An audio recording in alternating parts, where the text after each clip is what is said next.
자, 두 번째 시간 시작합니다. 자, 아까 13절까지 했죠? 네, 13절까지 했고, 이제 14절 보도록 합니다. 내가 너희를 부끄럽게 하려고 이것을 쓰는 것이 아니라, 오직 너희를 내 사랑하는 자녀같이 권하려 하는 것이다. 라고 이제 나옵니다. 이게 이제, 바울이 서신을 쓴 목적이죠? 권하기 위하다는 것이죠. 이전까지는 지금 사실 조금 무거운 말들을 했어요. 바울이, 그죠? 좀, 무거운 말들을 했는데, 이제는 사랑으로 권면하는 그런 내용이 나오는 것이죠. 이 권면한다라는 말은, 에베소서 6장 4절에 보면은, 훈계라는 단어가 나와요. 훈계한다는 그런 말인데, 에베소서 6장 4절에 보면은 훈계한다는 말이 나오는데 한번 찾아볼까요? 에베소서 6장 4절.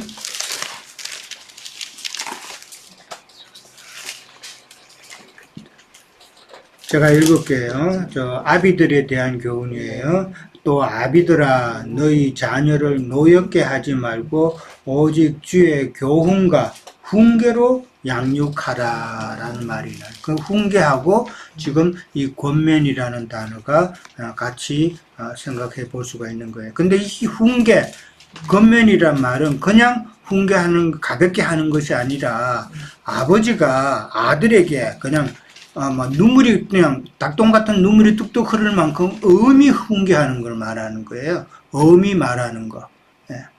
만약에 예수님께서 우리를 훈계하신다면은 그냥 사살하시겠어요?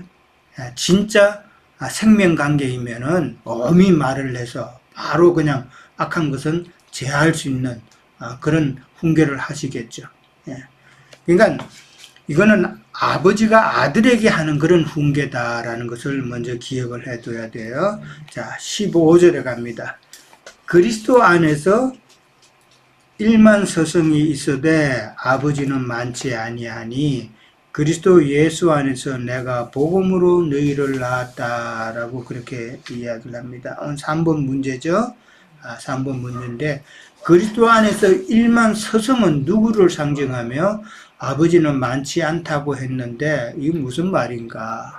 자, 누가 한번 답해 보시겠어요? 일만 서성은 지금 누구를 두고 하는 말이에요?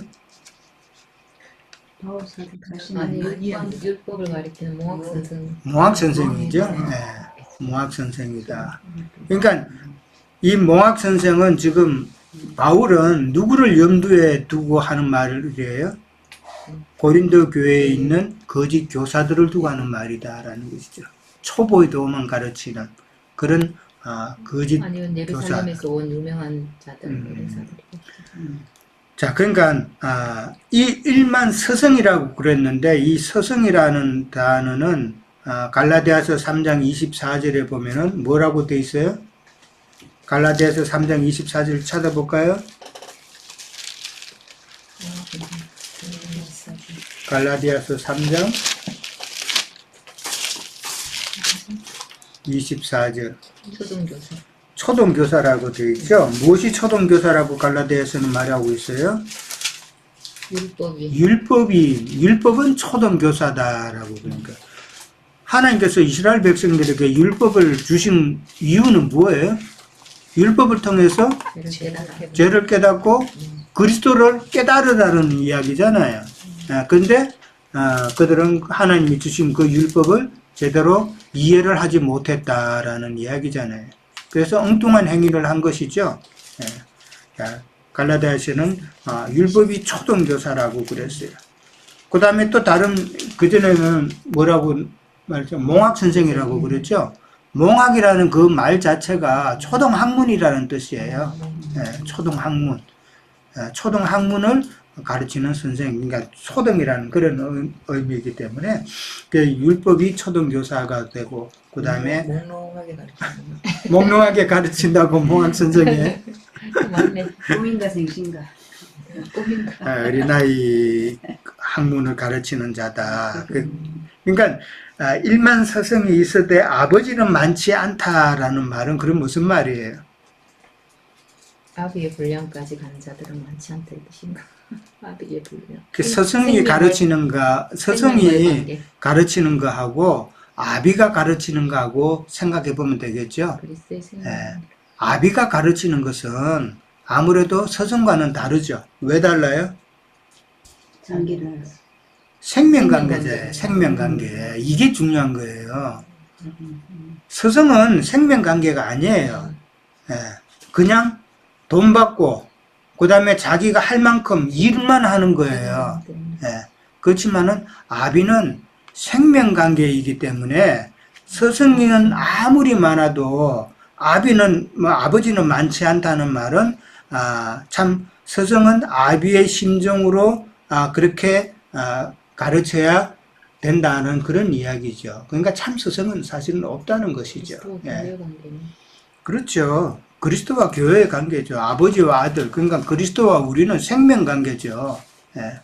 그러니까 생명 관계이기 때문에 그리스도께서는 우리에게 참 계시된 말씀을 갖다가 주셨는데, 근데 세상 몽학 선생들은 그 계시된 말씀을 알아요, 몰라요? 모르잖아요. 예, 초보도만 가르치는데. 그러니까 이게 완전히 다르죠. 그러니까 지금 이런 말이 나오는 것은 의문의 직분을 행하는 그런 세상 교계 목회자와 영의 직분을 행하는 자들의 차이를 지금 우리는 생각해 봐야 되는 거예요. 예. 그 차이가 엄청나다는 것이죠. 그리고 세상 의문의 직분을 행하는 자들은 아비의 심정은 아니다. 그냥 자기가 할 만큼만 하고 끝나는 것이죠. 이게 일만 선생, 그 초등교사, 이 몽학선생이라는 이 단어의 그 원래 기원은 로마 시대 때에 부잣집에서 자기 자녀들을 가르치는 노예 선생이에요. 노예. 그들을 갖다가 초등교사라고 그런 거예요. 몽학선생. 그러니까 그들은 자기가 할 만큼만 하는 것이다라는 것이죠. 이 생명관계가 참 중요하다는 것이죠. 그러니까 몽학선생들은 엄한 말로 교훈을 할 수가 있어요, 없어요? 없죠? 네, 없다고요. 네, 그러니까 그러니까 세상 교계에 있는 목회자들은 영적인 훈계를 엄하게 할 수가 있어요, 없어요? 돈 떨어집니다.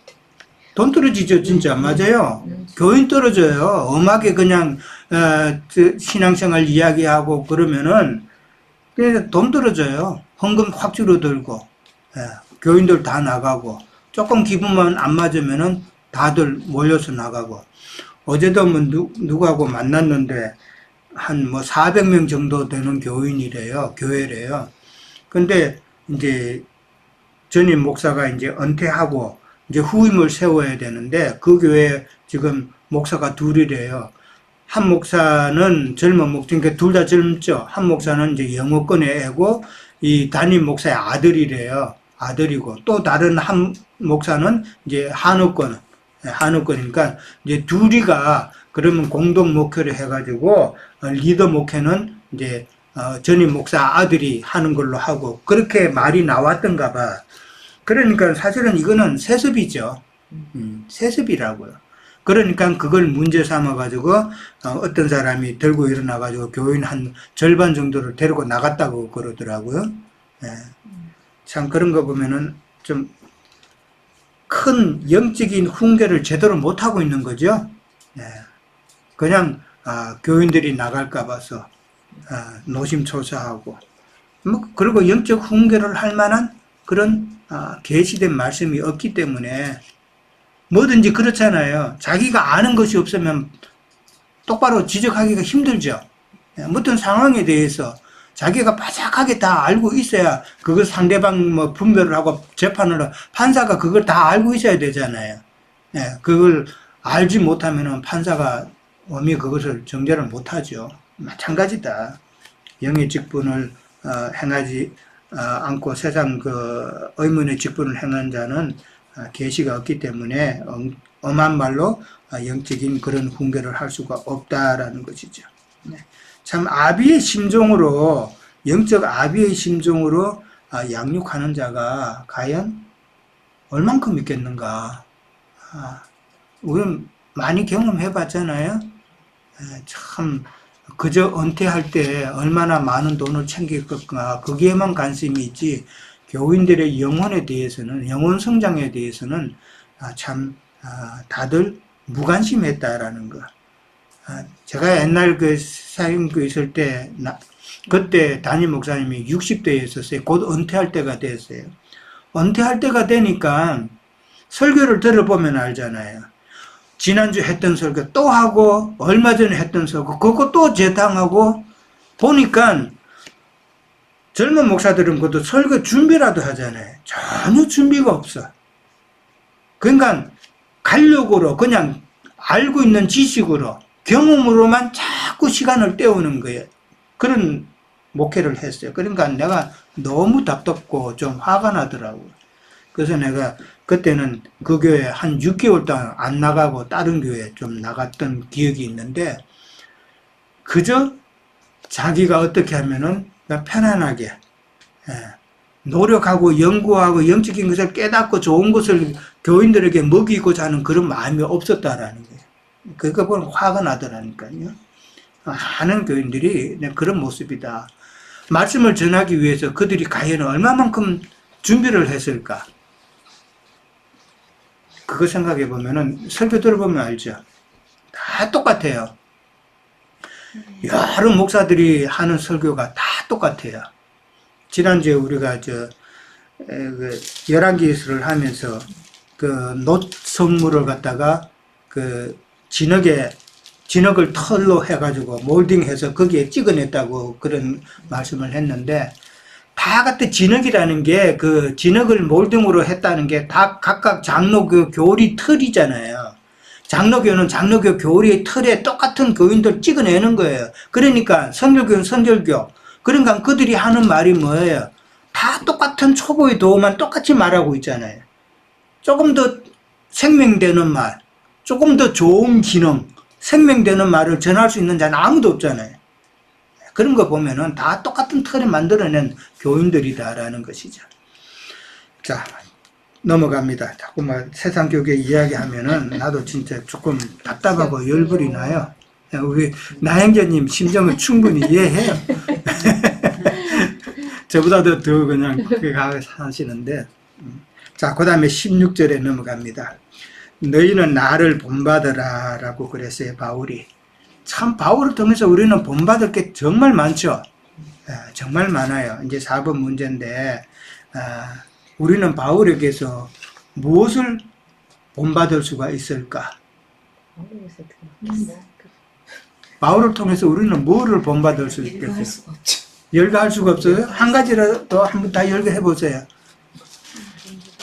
생명을 아끼지 않고 다른 이에게 전하고자 하는 마음. 자기 생명을 아끼지 않고 복음을 전하는 그 마음, 그것도 우리가 본받아야 돼요. 여기 또 고린도서 11장 1절에는 내가 그리스도를 본받는 자가 된 것 같이 너희는 나를 본받아 이렇게 했거든요. 네. 그리스도를 본받는 것 같이 했으니까. 예. 그러니까 바울이 지금 나를 본받아라는 말은 바울 자신을 본받아라는 그 말은 사실은 아니죠. 그러니까 방금 인용했듯이 고린도전서 11장 1절에 나왔듯이 내가 그리스도를 본받는 자가 된 것 같이 너희는 나를 본받아라는 말은 바울 자신을 본받아라는 그런 말이라기보다는 바울이 전한 복음을 통해서 누구를 본받아라는 거예요. 그리스도를 본받아라는 이야기예요, 사실은. 바울은 나 좀 봐, 나 따라해 이런 말이 아니라는 것이죠. 그리스도를 본받아라는 의미로 그런 말을 했다라는 것이죠. 그러니까 바울이 행한 일을 본받아라는 말이죠. 바울이 행했던 그 모든 복음 전도, 그 다음에 바울이 가진 그 신앙, 그 바울의 가르침, 이런 모든 것이겠죠. 그러니까 17절에 가면은 누가 나와요? 디모데가 나오죠. 그러면서 디모데를 통해서 뭐라고 그래요? 주 안에서 내 사랑하고 신실한 아들 디모데를 너희에게 보낸다 그랬어요. 그러니까 이로 말미암아라고 그렇게 17절에 나와서 이 말은 그러니까 바울을 본받는 일에 대해서 내가 디모데를 보내는데 디모데로 하여금 너희로 하여금 그리스도 안에서 나의 행사 곧 내가 각 교회에게 가르치는 것을 디모데가 생각나게 할 것이다 라는 말은 디모데를 통해서 디모데의 서신을 통해서 디모데가 전하는 말을 통해서 바울이 어떤 것을 가르쳤는가 그것을 너희들이 알게 될 거다라는 것이죠. 그러니까 바울이 행했던 모든 것을 너희들이 본받아라. 그 말은 그 가르침을 통해서 너희가 예수 그리스도를 본받아라 라는 그런 이야기죠. 갈라디아서 4장 12절에 보면은 나와 같이 되기를 간구한다라는 말도 했어요. 그 다음에 빌립보서 3장 17절에 보면은 너희는 함께 나를 본받아라 라고 그렇게 이야기했어요. 그런데 빌립보서 3장 17절에서 바울이 나를 본받아라 하는 그 말은 바울의 위치를 지금 이야기하고 있는 거죠. 바울은 그때 하늘의 우리의 시민권은 하늘에 있다라는 말을 이제 빌립보서에서는 해요. 그러면은 바울이 가진 그 하늘의 시민권을 가진 자로서의 그 바울을 본받아라는 말이기 때문에 우리도 바울을 본받아서 하늘의 시민권을 가져라는 그런 가르침이단 말이에요. 그러니까 바울의 모든 위치, 바울의 가르침, 바울의 신앙, 바울의 계시, 바울의 헌신, 이 모든 것을 우리는 참 본받아야 된다라는 것이죠. 자, 근데 본받지 말아야 되는 그 요즘 세대를 우리가 많이 보죠. 지금 본받아서 안 되는 거 사람들이 많이 행하죠. 예. 그건 비진리들이죠. 예. 자, 18절에 갑니다. 어떤 이들은 내가 너희에게 나아가지 아니할 것 같이 스스로 교만하여졌으나 라고 그렇게 이야기해요. 이 말은 무슨 말이에요?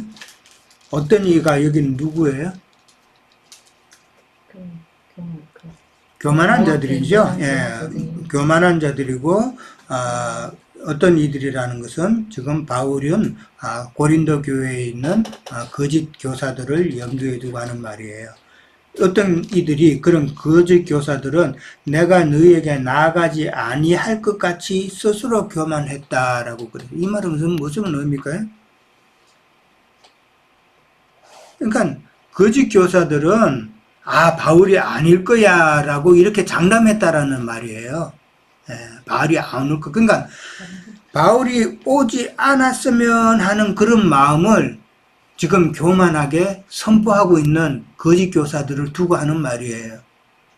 그러니까 그들은 바울의 사도권을 인정하지 않겠다는 그런 속마음이 있잖아요. 바울이 안 왔으면 좋겠다는 말은 바울은 사도의 자격으로서 오는데 그건 바울을 차라리 안 왔으면 좋겠다는 이런 마음은 바울을 갖다가 하나님의 보내심을 받은 사도로 자기는 인정하지 않겠다라는 그런 교만한 마음이라는 것이죠. 이해됐죠? 그런 마음이다라는 것이죠. 그러니까 그게 9장 17절에 보면 고린도전서 9장 17절에 보면은 바울이 나는 하나님께 보내심을 받은 사도라는 것을 자꾸 선언을 해요. 그 말은 바울은 사도가 아니다라는 그런 비방이 많았기 때문에 바울이 자꾸 그런 선언을 하는 거다라는 것이죠. 그 다음에 이제 19절을 하고 20절에 갑니다. 주께서 허락하시면 내가 너희에게 속히 나가서 교만한 자들의 말이 아니라 오직 그 능력을 알아본다라고 그랬어요. 그러면서 하나님의 나라는 말에 있지 아니하고 오직 능력에 있다라고 그렇게 말합니다. 여기 가서 주께서 허락하시면이라고 그랬어요. 바울이 그냥 그럼 내가 가볼게 이런 말이 아니라 주께서 허락하시면이라고 겸손한 표현을 하죠. 그러니까 바울은 참 자기의 모든 움직임은 성령께서 보내시는 대로 가고자 하시는 대로 간다는 그런 의미죠. 지난주에도 우리가 또 바퀴 수레, 노트로 만든 바퀴 수레를 이야기를 했고, 그 다음에 에스겔서에 보면은 참 바퀴 수레 이야기가 나와요. 그러니까 그 말은 성령이 이끄시는 대로 움직인다고 그랬어요. 그게 바퀴 수레라는 거는 지금 바울과 같이 하나님의 복음을 가지고 이동하는 자들이잖아요. 전도하는 자들이잖아요. 그러니까 그들이 성경에서 말하는 수레로 해당해야 된다라는 것이죠. 그러니까 지 마음대로 가는 것이 아니라 성령께서 허락하시면은 내가 움직인다라는 그런 겸손한 마음. 이제 그러니까 에스겔서하고 성경에 나오는 그 바퀴 수레라는 그 개념하고 이거하고 연결을 해서 우리는 이해를 해야 돼요. 내가 너에게 속히 나아가서 교만한 자들의 말이라는 것은 거짓 선생들의 교훈, 헛된 말들이죠. 그런 헛된 말을 그런 말이 아니라 내가 그 능력을 알아보겠다 그랬고 오직 능력에 있다 그랬어요. 그 이 능력이라는 무슨 능력이에요? 그러면은 능력이라는 게 무슨 능력일까? 오늘 5분 문제예요. 성령이 일하시는. 그러니까 거짓 선생들이 하는 그 말을 판단하는 능력이죠. 그러니까 그렇죠. 예. 그러니까 사단의 미혹을 이기는 영분별의 능력이단 말이에요. 이해됐어요? 그러니까 고린도 교회 거짓 선생들, 교만한 자들의 그 말을 내가 판단을 해보겠다라는 그런 의미이기 때문에 그 판단하는 영분별의 그 능력을 지금 바울은 능력이라고 이제 있다라는 거죠. 하나님의 나라는 말에 있지 아니하고 오직 능력에 있다라는 그런 말이죠. 그 영분별의 능력이라는 말은 결국은 어떤 교회 생활을 실행하느냐라는 이것을 지금 따져보겠다는 그런 의미라는 것이죠. 들을 기가 있는 사람. 그렇죠. 들을 귀 있는 자들은 계속 듣는 것이고 그러나 들을 귀가 없는 자들은 빼앗기는 거예요. 예. 자, 로마서 14장 17절에 보면은 하나님의 나라는 먹고 마시는 것이 아니요 오직 성령 안에 있는 의와 평강과 희락이다라고 하는 그런. 자, 로마서 14장 한번 찾아봅니다. 로마서 14장 17절 한번 찾아볼까요?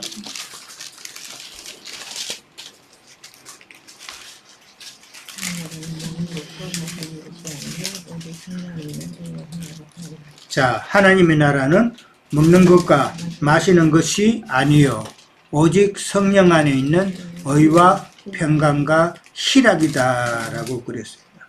예. 먹고 마시는 것은 이 땅에서는 하는 일이죠. 예. 먹고 근데 천국 가면은 뭐 하나님 나라에 가면은 참 우리가 참 뭐 세상 음식 뭐 맛있는 것도 먹는다는 이런 말을 하는 사람도 있어요. 예. 하나님의 나라는 그런 나라가 아니죠. 근데 여기 보면은 하나님 나라는 성령 안에 있는 의와 평강과 희락이다라는 말이 있어요. 그러니까 하나님의 나라는 사탄의 미혹을 이기는 능력, 즉 영분별을 통해서 영 안에서 하나님의 뜻을 알고 평강과 희락을 누리는 곳이라는 것이죠. 하나님의 나라는. 그러니까 이 땅에서 말할 때 우리가 뭐 좀 축소시켜서 말하면 하나님의 나라는 참 교회죠. 그렇죠? 이 땅에서 장작교회, 장작교회를 실행하는 그런 교회가 하나님의 나라라고 볼 수 있죠. 그렇기 때문에 어떤 신앙생활을 하며 그 다음에 말씀을 어떻게 이해하면서 어떠한 신앙을 추구해 가느냐라는 지금 이런 이야기죠.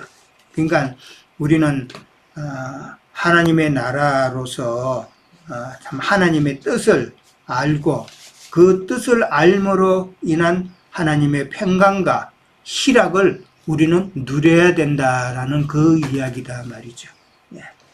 그 다음에 21절 마지막 절 갑니다. 너희가 무엇을 원하느냐? 내가 매를 가지고 너에게 나아가랴. 사랑과 온유한 마음으로 나아가랴. 이런 말을 합니다.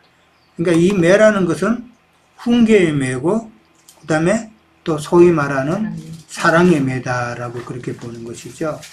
그리고 그렇게 할 것인가 아니면은 사랑과 온유한 마음이라고 그랬는데 그 밑에 성경 보면 뭐라고 되어 있어요? 헬라에는 온유한 영으로 나아가랴. 그렇게 이야기하니까 이 온유한 영이라는 것은 그리스도의 온유로 적셔진 영이라고 그렇게 돼 있어요. 고린도후서 10장 1절에 보면은 그리스도의 온유로 바울의 온유한 영이 아니라 그리스도의 온유로 적셔진 영이단 말이에요. 그런 것으로 나아가랴라는 말을 했는데 이 말은 영적 아비로서의 입장에서 지금 하는 말이죠. 서성은 이런 말을 할 수가 없는 것이고 영적인 아비가 되었을 때 내가 매를 가지고 갈까 아니면은 사랑과 온유한 마음으로 너한테 갈까 하는 이런 말이다라는 것이죠. 그러니까 권면하러 갈 것인가, 그 다음에 사랑으로 너를 이제 그렇게 훈계할 것인가 그런 이야기인데 그것을 어떻게 받는 것은 바울에게 있다기보다도 듣는 사람이 어떻게 할 것이냐는 것이죠. 고집 부리고 안 하면 그건 매 맞을 것이고, 그 다음에 참, 하나님께서 우리에게 온유한 마음으로 그렇게 우리에게 계시하셨을 때 그것을 순종하면은 또 순종하는 대로 참 매는 안 맞고 가는데 참 그게 고집이 있어서 참 그게 다 매맞게 되죠. 그런 것을 우리는 생각해 봐야 된다라는 것이죠. 자, 혹시 또 우리 지체 중에서 먼저 다른 하실 말씀 있으세요?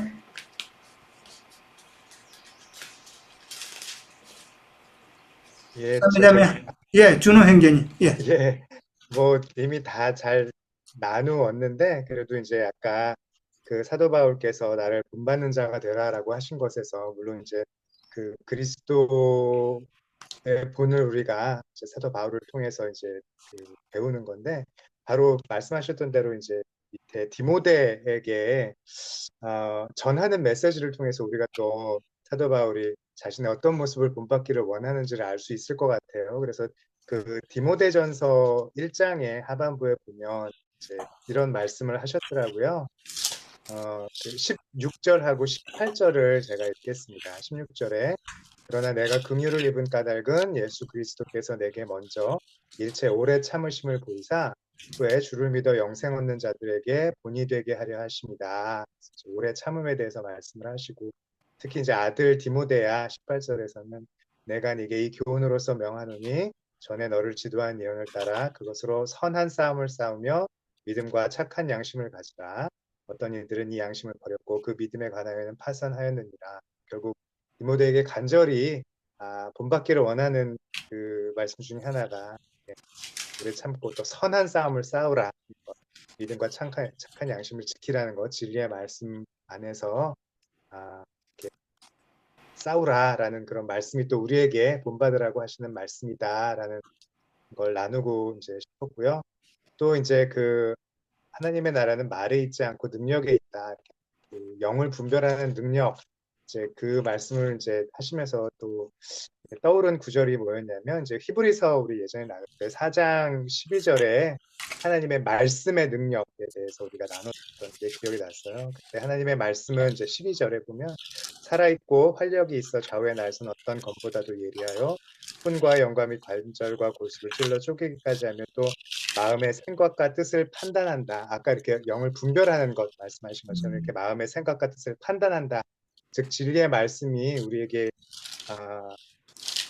하실 수 있는 그 말씀 자체가 가지고 있는 능력이 뭐냐면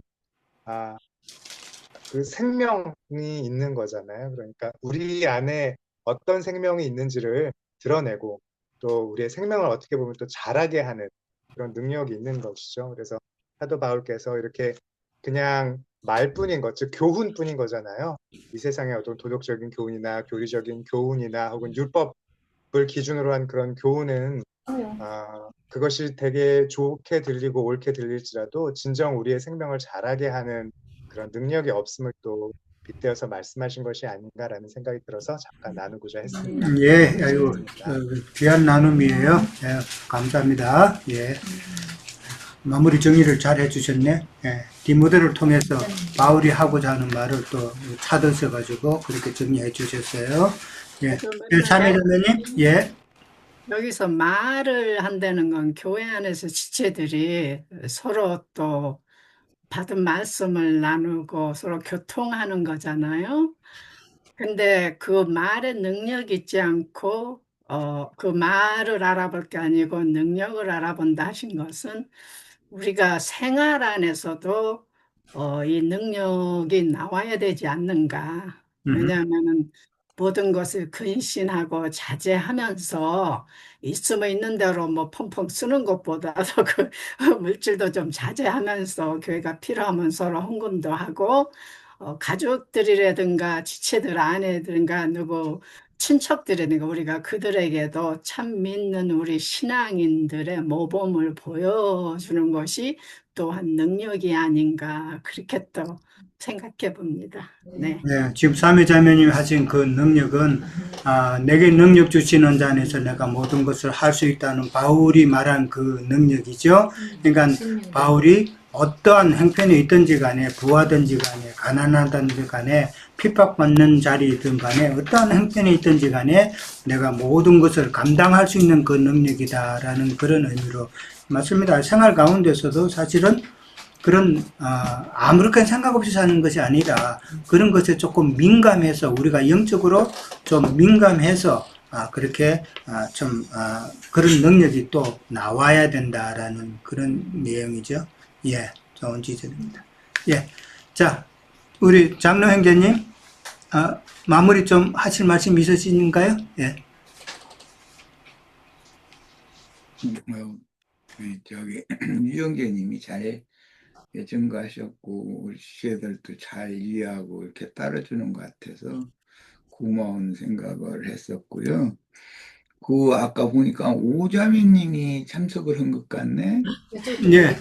이 화면에는 안 나오는데 형제님 네, 왔어요. 예, 잘 지내셨죠? 우리 성희자매 잘 지냈죠? 네. 네, 그쪽에 모여 네. 있어요. 예. 그리고 저기 에리카 자매 어디 갔어? 부엌에 잠깐 지금 조리 때문에. 식사 당번이었고요. 준비. 당번이야? 식사 당번? 여기 있어요. 예, 잘 지내셨죠? 예.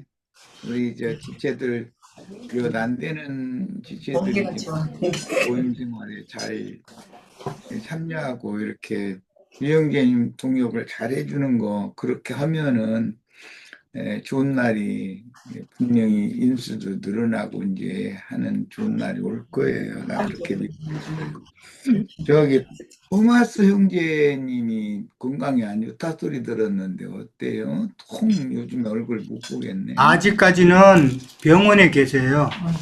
병원에. 네, 아직까지는 그 병원 그 특수 침대에 계시는데 이제 지난주 아마 이번 주 그러니까 저기 검사를 하신다고 그랬는데 검사가 아무런 특별한 문제가 없으면은 이제 다음 주에 다음 한 15일 정도쯤에 다음 주쯤에 이제 퇴원하시는 걸로 집으로 가시는 걸로 그렇게 지금 이야기가 되고 있어요. 다음 주에 결정할 거구만요. 그 형제들이 이렇게 갑작스럽게 그 토마스 형제 교통사고가 그런 게 상당히 이게 굉장히 큰 사고였던가 보죠. 많이 다친 모양 같아. 좀 안타깝고 좀 얼른 회복해가지고 교회 모임에 잘 참여도 하고 그쪽에서도 또 공부해가지고 동부 쪽에서도 교회도 세우고 이렇게 좀 했으면 하는 그런 바람입니다. 오늘 이제 말씀을 유영재님 증거를 들으면서 내가 생각했던 것은 그 일만 스승과 아비에 대한 말씀 때문에 일만 스승은 다 싹군들이고 말쟁이들인데 그때 당시나 지금이나 혼적인 지식, 조직이나 교리 이런 것을 아주 그럴싸하게 뭐 청중을 웃기고 울리고 막 감동 먹이고 막 이렇게 해서 귀를 긁어주는 그런 말을 잘하는 말쟁이들이 그게 다 일만 스승에 들어가는 이제 사람들이라 볼 수 있는데 아버지와 일만 스승 그 말쟁이들과는 무엇이 다른가 그러면 뭐 어렵게 생각할 것 없이 일만 스승은 생계를 목적으로 하기 때문에 삭슬 받는 것이 목적인 거고 아버지는 자녀를 양육하고 훈육하고 모든 것을 공급할 때 자녀들한테 뭘 삭슬 받을 목적으로 그렇게는 아버지는 없죠. 어차피 자기 후사고 상속자면은 자기의 모든 것을 자식에게 줘야 되는데 자식에게 좋은 것을 주기를 원하고 자신의 어떤 약점이나 뭐 실패점이나 그런 것들은 믿지 않는 사람이라도 마지막 그 눈을 감을 때 자식에게 이런 점에서는 너한테 내가 모분이 되지 못했다. 너는 네 자식한테 나처럼 이런 것을 보이지는 말았으면 좋겠다. 이렇게 꼭 유언을 남기잖아요. 그건 이제 인간의 약점이 다 있기 때문에 그러는 건데, 예, 아무리 그 아버지나 어머니가 어떤 자식들이 원하는 만큼을 이게 공급하지 못했을지라도, 그 아버지는 자식한테 뭘 바라서 이렇게 양육을 하고 훈육하고 그러는 건 아니잖아요. 어차피 자식이 나보다는 더 잘 되기를 바라는 마음으로 그러는 거지. 그건 왜 그러냐? 아까 유영재님이 얘기한 것처럼 부자 관계라는 것은 생명 관계인 것이고 일만 스승이라고 하는 것은 선생들 월급 안 주면 선생 노릇 안 씁니다. 월급 받으려고 생계 목적이잖아요. 그래서 세속교계의 그 목회자들의 그 사고가 전도를 열심히 하고 뭘 열심히 하는 것 같지만 사실은 그 사람들은 생계를 위해서 사역을 하기 때문에 목적이 다르다 이거예요. 그 사역하는 목적이. 아버지는 자녀를 양육하는데 자식을 통해서 먹고 살으려고 뭐 가르치는 것 때문에 먹고 살려고 월급 받으려고 하는 그런 아버지는 없죠. 이게 참 중요한 말이다. 성경을 우리가 볼 때. 그래서 오늘 말씀에 이제 말쟁이들이 교회의 질서를 어지럽히고 이제 이런 문제도 나왔고 바울 사도가 자신은 많은 그 이제 고난을 주님께서 남겨두신 그 고난을 자신의 육체에 채운다 이제 이런 아까 그 말씀도 이제 찾아서 읽고 그렇게 하셨는데 착하고 충성된 종이라는 마태복음 25장에 나오는 중에서 그런 증거를 주님께 받은 그 종들은 5달란트나 2달란트 받은 종이었다고 이렇게 뭐 비유니까 그렇게 말씀이 나왔는데 그들은 받은 것이 많은 만큼 자고하지 않게 하기 위해서 자응하면은 받은 계시를 자기를 위해서 오남용할 수가 있거든요. 자기 자랑하는 말로 활용을 한다든지 그게 다 말쟁이들이거든. 그들은 사실은 중심 속에는 주님과 주님 나라를 위해서 충성된 종으로 헌신해야 된다라고 하는 그런 기본 개념보다는 생업이라고 하는 생계, 자기의 유익을 구하는 것이 기본이기 때문에 벌써 전도자로서의 하나님이 세운 전도자와 뭐가 다른가는 금방 그걸로 구분이 된다는 거예요. 예, 생계수단이 그 사회의 목적이 아니라면 어떻게 해서든지 자기에게 맡긴 양무리에게 누를 끼치지 않고 자기 손으로 낮에는 나가서 수고해서 일을 하고 그 조금씩이라도 벌어서 그걸로 자기 가정을 자기가 책임을 져가면서 사역은 사역대로 하면은 이러쿵저러쿵 말을 들을 필요도 없는 것이고 하나님 앞에도 얼마나 떳떳해요. 그러고 그런 사람이나 주님께 늘 기도하게 된다는 거예요. 그런 사람은 주님의 공급을 바라면서 주님께 계속 기도를 해가면서 충성된 종으로 사역을 할 수가 있지만 성도들에게서 뭔 삭슬받아서 자기 생활을 유지하는 그걸 목적으로 한다면 아무리 말은 그럴싸하게 성경 지식을 많이 나열하고 할 수가 있어도 그건 아버지의 사역, 아버지의 그 양육이 아니라는 거죠. 아버지는 생명으로 난 사람이 아버지인 것이고 선생이라는 건 남이잖아요. 피가 한 방울도 섞이지 않은. 다만 맡아서 뭔가 지식을 가르쳐서 거기에 대한 대가를 받는 것이 일반 스승이 하는 일인 건데 이런 것을 참 우리 형제 자매님들도 많이 생각을 해보고 특히 내가 이제 우리 아들 보고 최근 들어서는 주님 앞에서 주님의 일로 헌신하고 쓰임 받는 것이 참 중요하다는 얘기를 내가 이제 좀 자주 하는 편인데 전에는 에, 피츠버그에 있을 때라든지 뭐 여기 저 오늘 또 이주를 했을 때라든지 처음에는 야 너 가까운 예배당에 꼭 나가라 이제 그랬어요. 그리고 가서 헌금도 좀 하고 어려워도 이제 내 일부러 그랬어요. 그런 것을 경험을 해봐야 되니까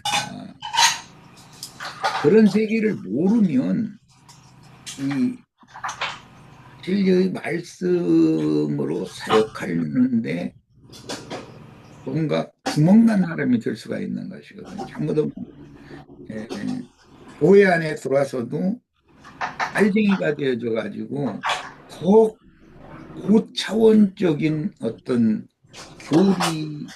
교리의 신학 지식 이런 것을 전하면은 사람들이 혹하게 할 수가 있거든요. 그래서 나는 그런 것을 굉장히 두려워했었던 거예요. 그런데 그런지 않게 뭐 우리 아들이 이렇게 교회 모임에 잘 참여하고 이런 걸 보면서 내 주님 앞에 감사를 너무 큰 감사를 드려요. 여러 가지 연유가 있었었지만 우리 아들 또 속으로는 이제 세상 교계 생활을 할 때 그 목회자들의 모든 것들을 다 봤을 거 아니에요. 세상 교회라는 것이 그 조직 그 단체가 뭘 지향하는지도 다 봤을 거 아니에요. 몸소 체험을 다 했으니까.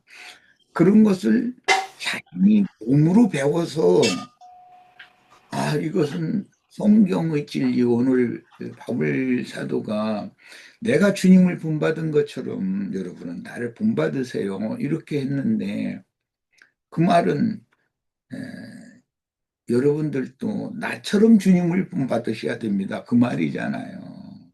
그럼 바울이 본을 보였다라는 것은 모든 면에서 주님께서 이 생을 살면서 행하셨던 언행심사 모든 것을 다 본받은 거잖아요. 바울이 그렇게 자신이 주님이 가신 그 길을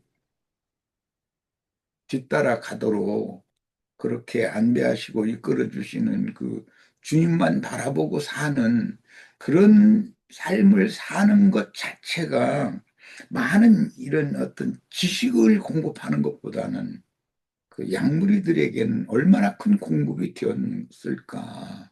이제 이런 것도 생각해 보고,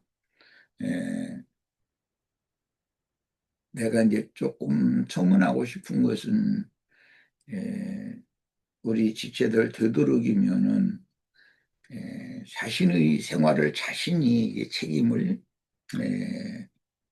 지어가면서 전도를 열심히 해서 사람을 모아서 진리를 가르치고 그렇게 하면 주님께서 기뻐하시지 않을까. 주님의 그 마태복음 5, 6, 7장 거기 보면